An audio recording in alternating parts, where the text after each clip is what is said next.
রাতে যখন বিদ্যুৎ বন্ধের পরেও শিক্ষার্থীরা স্লোগান দিয়েছিল তুমি কে আমি কে, রাজাকার রাজাকার, ঠিক সেই সময় রাতে আমরা সালাউদ্দিন ভাইকে কথা বলি যে আপনি ছাত্র দলের সভাপতি সেক্রেটারিকে এবং অন্যদেরকেও প্রস্তুত থাকতে পারে, আজকে ছাত্রদের উপর আক্রমণ হতে পারে, তারা যেন ছাত্রদের পাশে দাঁড়ায়, ছাত্ররা যেন আক্রান্ত না হয়।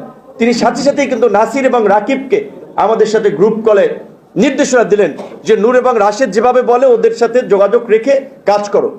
আমাদের ছাত্র নেতৃবৃন্দ এবং বৃহস্পতিবার রাতেও সবাইকে ডাইরেক্ট ফোনে মেসেজ করেছিলাম যে দুপুরের খাবার খেয়ে পল্টনে আসবেন, জুমার নামাজ পল্টনে পড়বেন, সর্বাত্মক প্রস্তুতি নিয়ে আসবেন।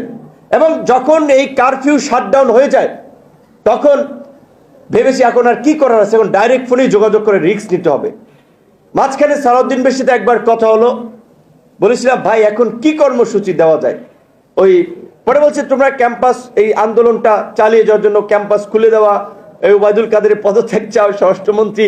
তো এবার বলছিলাম যে কাজ করেন আপনি, আমরা তো টেনশনে পেরেশানিতে, আপনি কি কি বলা যায় আপনি একটু লিখে দেন। তখন সালাউদ্দিন ভাই কতগুলো পয়েন্ট লিখে দিয়েছিল, তখন আমি আবার ওইটাকে 8টা পয়েন্টে কনভার্ট করে পরে 8 দফা ছাত্রদের কাছে পৌঁছে দেওয়ার জন্য আমি বলেছিলাম যে তোমরা তোমাদের মতো করে বাকিটা পরিবর্তন করে কর্মসূচি জারি রাখো।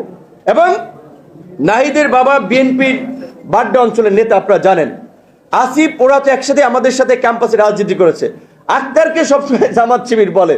তো ওদেরকে বলেছি ভাই তোমরা এমনি বিএনপি জামাত হিসেবে চিহ্নিত, এই আন্দোলন যদি সাকসেস না হয় শেখ হাসিনা আমাদেরকে আর আস্ত রাখবে না। কিন্তু কাজেই এখন সিদ্ধান্ত নাও তোমরা 1 দফার ঘোষণা দিবা না কি করবা। তারা একটা কথাই বলেছিল আপনারা যুগপৎ আন্দোলনের দলগুলোর সাথে আলাপ করেন, তারা যেন আমার সাথে থাকে। যুগপৎ আন্দোলনের দল সহ বিএনপি, জামাত, চরমোনাই, হেফাজতের নেতাদের সাথেও কথা বলা, এবং সালাউদ্দিন ভাই যেহেতু একটা পলিটিক্যাল লিয়াজু মেনটেন করে, তাকে বলেছিলাম ভাই হুজুরদের সাথে আপনি কথা বলেন, তাদেরকেও নামাতে হবে, এবং তার কাজ সে করেছে পেছন থেকে। এই কথা আমি আর রাশেদ যে তার সাথে আমাদের ইয়ং কিংবা আন্দোলনের ফিল্ড থেকে সরাসরি আমার এবং রাশেদের সাথে এই আলাপ আলোচনাগুলো হয়েছে। এটা তো মিডিয়ায় আমরা বলি নাই, আর কাউকে আমরা বলি নাই। তো এই সত্য, অনেক সত্যই অনেকেই জানে। এমনকি সালাউদ্দিন ভাই এখানে বুলু ভাইয়ের মাধ্যমে, তারপরে নিজে একজন ছিল মিজান চিটাগং অঞ্চলের, তার মাধ্যমে বলছিলাম ছাত্রদের কিছু সাপোর্ট প্রয়োজন, 3 বার কিছু ফিনান্সিয়াল সাপোর্টও প্রোভাইড করেছিল।